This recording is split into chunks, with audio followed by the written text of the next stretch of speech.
mag-lead tayo, mag-mentor tayo, mag-disciple tayo. I-champion natin yung calling ng Panginoon para sa atin. At syempre po, yan ang laman ng puso ng inyong senior pastor. At alam ko rin na hindi ko po kaya gawin yan mag-isa. Kaya ako po ay so much blessed. There are so many leaders behind me, nakasupport po sa akin, nakasupport sa ating simbahan. Iisa ang tayo, iisa ang layunin, na makaingatan natin yung ating mga sheep, maging good shepherd po tayo, maging good coach sa ating mga tao. Kaya yan po ang kanilang ina-exemplify sa bawat department po nila, sa bawat leadership po nila. And in every leadership, in every department, may mga workers, may mga volunteers, may mga mentors na nag-aalaga sa bawat tao, sa bawat grupo. Kaya pag tinignan po natin, wow, nakakatawa.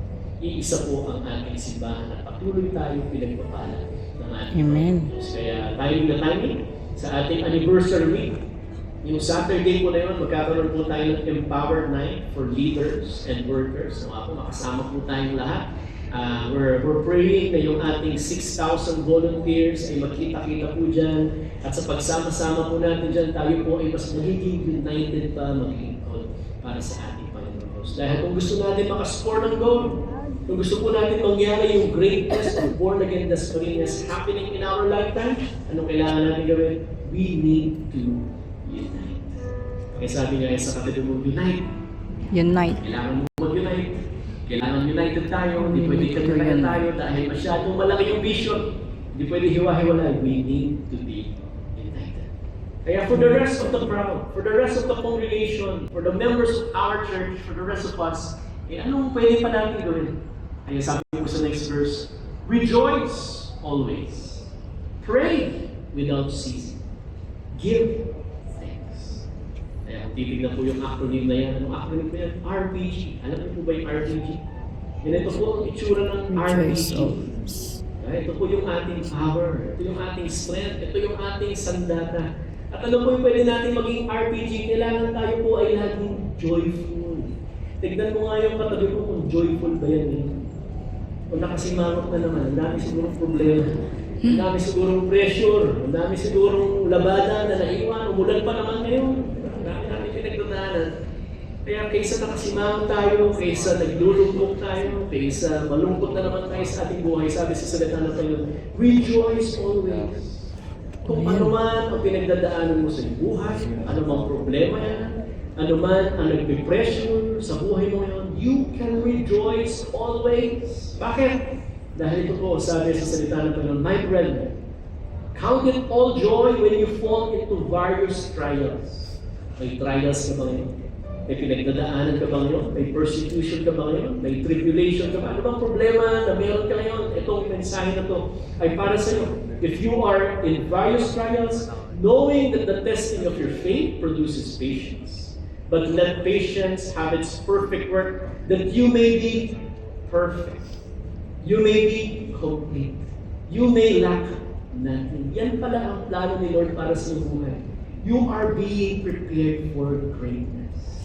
Ang desire ng Panginoon sa iyo ay maging perfect ka, maging kompleto ka, hindi ka maging kulang. Kaya pala pinagdadaanan mo ang lahat ng pinagdadaanan mo yun dahil yan ang plano ni Lord for your lives. For you to experience His greatness sa iyong buhay. Amen po ba dyan? Amen. Kaya pala pwede mo i-count all joy yan sa iyong buhay dahil para sa iyo. Mas maganda ang plan ng Panginoon para sa iyong buhay. Kaya kung nagre-rejoice na po tayo, ano pang pwede natin gawin? Pray always. Pray without ceasing. Kaya ito nga po, sabi ko nga po sa inyo, nung Sunday schooler ako, ito po yung tanong na hirap akong sagutin. Hirap na hirap akong itaas yung aking kamay. Lagi tinatanong ng Sunday school teacher, sino dito ang nagde-devotion every day? Hirap na hirap po akong magtaas na kamay dahil hindi ko po ginagawa. Kaya testingin po natin sa service na ito. Pataas nga po ng kamay ng lahat po na nagde-devotion araw-araw. Ayun, mas konti sa previous service. Kaya yan po yung challenge. I think na-challenge ko po yan sa early part of the year. Nawa po makausap natin si Lord araw-araw. Nawa po makapag-pray tayo araw-araw. Nawa po makapagbasa tayo ng salita ng Panginoon araw-araw. Nawa po makapag-devotion tayo araw-araw. Nawa po yan po yung magiging challenge po natin bago matapos yung taon po na to. We are praying every day. We are doing our devotions every day. Dahil did you know, yan yung dahilan kaya araw-araw ka nanghihina. Araw-araw ka namumroblema. Araw-araw tayong gulong-gulo sa ating buhay. Bakit? Hindi mo pa na kinakausap si Lord. Ba hindi mo hinahanap yung kanyang salita. Kaya walang direksyon, walang patutunguhan, walang lining ng ating Panginoong Diyos lumalayo pala tayo sa presensya ng ating Panginoong Diyos. Pero pag ikaw ay nanalangin, ang kapangyarihan ng Panginoon ay nasa iyong buhay at hindi ka napapabayaan. Amen. Siguro pala pa natin si Lord. Amen. Siyempre, halos every week na po natin naririnig yan, halos simple lang po pakinggan. Pero pag hindi natin ginawa, ang gulo ng buhay. Walang strength, walang power, lagi tayo nangihina. Kaya araw-araw kausapin natin ang ating Panginoon. Kaya kung nagre-rejoice na po tayo, nagpe-pray na po tayo, ano pong pwede natin gawin? We can give thanks to our God. Pwede natin pasalamatan si Lord. Kaya subukan nga natin, pwede mong sabihin kay Lord ngayon, thank you Lord. Thank you, Lord. Araw-araw may pwede tayong ipasalamat sa ating Panginoon. Talaga po, I learned it the hard way nung ako po ay nasa corporate pa, nagtatrabaho ko. Hindi ako thankful. Hindi ako grateful. Wala akong attitude of gratitude. Dahil ang dami kong reklamo. Diba, nire-reklamo ko yung boss ko, nire-reklamo ko yung trabaho ko, nire-reklamo ko yung pagpasok. Wala akong na pwede ko i-reklamo, nire-reklamo ko. Kaya nung humihingi ako ng mga open door mula kay Lord, nung humihingi ako ng mga confirmation, nagtataka ba? Yan kinakausap niyo. Bakit di niya binibigay? Hindi siya nagbubukas ng pintuan para sa akin. And then I realized, kasi mareklamo akong tao. Puro negative yung lumalabas sa aking bibig. Sabi ko, sorry Lord. Diba, wala pala akong heart of appreciation. Kaya sabi ko, palitan ko nga. I-change ko nga yung aking perspective. Ano ba pwede kong ipasalamat yun? Kaya doon ko nakita ko, thank you Lord. Ang bait pala ng boss ko. Thank you Lord, may kumpanya na nagsasakot sa akin, nagsusweldo sa akin. Thank you Lord, ang ganda ng aking schedule. Flexible nga pala yung aking schedule, kaya nakakapag-ministry ako kahit may trabaho. Wow, thank you Lord. At simula po noon, ako po naging thankful, naging grateful ako, meron akong attitude of gratitude, nagbukas ang mga pintuan para sa aking buhay. At yan pala ang power of gratefulness, the power of gratitude. It changes the atmosphere and it changes our lives. Kaya sa isang buong araw, imposible na wala kang pwedeng ipagpasalamat kay Lord. Araw-araw pwede tayo magpasalamat kay Lord dahil araw-araw. Amen. Thank you, Lord. There's always something to thank God. Kaya kung titignan po natin, ano gagawin niya? At kung ba kailangan mag-rejoice? At kung ba kailangan mag-pray? At kung ba kailangan mag-give thanks sa aking buhay? Baka kasi ito yung hinahanap mo. Ito yung pinunta mo sa church. For this is the will of God in Christ Jesus for you. Siguro pumunta ka dito ngayon sa service ito, ang tanong mo, Lord, ano bang word mo sa akin? Lord, ano bang confirmation mo sa akin? Lord God, ano ba yung things mo doon? Lord, ano ba yung pinapagawa mo, Lord? Gusto kitang marinig, gusto kitang saliksikin. Lord, what is your word? What is your will? Ito pala. Sasagutin ka ni Lord ngayon, rejoice always. Pray every day. Give thanks in your life. At yan po ay pwede magtago ng ating buhay. Kaya pinakausap tayo ng Panginoon ngayon and telling you, don't miss the power of God. Sabihin mo nga sa kapatid mo, don't miss it. Don't miss it. Don't miss it. Don't miss the power. Dahil kapag kasama natin ang ating Panginoon Diyos, walang imposible para sa buhay mo. Amen. Thank you, Lord. I love you, Lord. Kaya speaking of God's power, sabi po sa next verse, that's why do not quench the Holy Spirit. At yan po yung gusto natin sa ating church. Narinig nyo naman in every prayer, Lord, that your will be done. Lord, we are open for you. Lord God, speak forth your word. Let your word be preached as you want it to be preached. Open tayo sa movement ng ating Holy Spirit. At alam niyo po, yan po ay nangyari noong 2011. Sino po nandito na ganyan pa itsura ng ating church? Mga ilan-ilan na lang. Kaya maalala niyo po, meron pong isang Sunday po dyan na si Pastor Tony Stewart po ang nag-preach. Normal naman yung mga previous services. Pero pagdating po ng 3 p.m. service, something changed. After po ng praise and worship, umakyat po siya dito, hawak niyo po yung mic, and then suddenly, hindi po siya makapreach. Walang lumalabas sa kanyang bibig. He cannot preach. Kaya nandito po sa harapan si Pastor Anthony, sabi niya, Pastor Anthony, I cannot preach. Walang lumalabas. Kasi Pastor Anthony nakataas siya kumain, enjoy na enjoy yung presensya ng Panginoon, enjoy na enjoy yung weight ng glory ng ating Panginoon Diyos. Kaya sabi niya kay Pastor Tony, bahala ka na dyan. Ikaw na bahala mag-preach. Kaya nagtuloy po yun, hindi po siya nakasalita, nagtuloy lang po yung tugtugan. At nung panahon po na yun, ako pa po yung drummer. Pinipilit ko tumugtog dahil ang bigat ng presensya ng Panginoon, the weight of God's glory is there. Kaya pinipilit ko kasi nakapikit yung mata ko, ang ganda ng tugtugan. Pero pagdilat ng aking mata, wala na pala akong kasamang banda. Lahat nakaluhod na, nakapatira pa na, umiiyak na. Ako na lang pala mag-isa. At doon ko na-realize, ang kajamin ko na pala ay yung tunog ng langit. Wow, ganda. Hindi pala po natin sila. Kaya napaluhod na rin ako, napaiyak na rin ako. At totoo yung presensya ng Panginoon noong time na yun, dahil kahit po first time visitor, kinausap niyo yung nag-invite sa kanya, Brad, bakit ako umiiyak? Hindi ko maintindihan, bakit ako umiiyak? At yun po yung presensya ng ating Panginoon Diyos.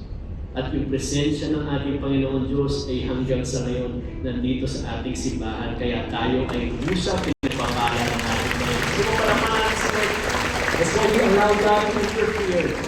We allow God to move in His place. At hindi lang po quenching of the Holy Spirit. Do not despise prophecies. Huwag daw po natin maliitin ang pangusap, ang salita ng Panginoon sa ating buhay. Kaya naalala ko po, minsan po si Dr. Tim Hill, our former General Overseer, ito po yung kanyang pre-announce sa ating simbahan. This church, you will go global. Kaya pag una natin narinig yan, una natin nakita po yan, pwede tayo mag-doubt. Talaga ba? Talaga bang yung influence natin ay pwede maging worldwide? Yung ministry natin, talaga bang pwede umabot ng global? Baka hanggang Pilipinas lang tayo. Pwede po natin maisip lahat ng possibility. Pero pwede din natin i-claim, oo nga. Pwede tayo mas pagpalain pa ng ating Panginoon Diyos. Pwede pang i-enlarge, Lord, yung ating territory. Pwede pang marami pa tayo magawa para sa ating Panginoon Diyos. At alam niyo po, hindi po yan imposible kung sasamahan tayo ng ating Panginoon Diyos. Bakit?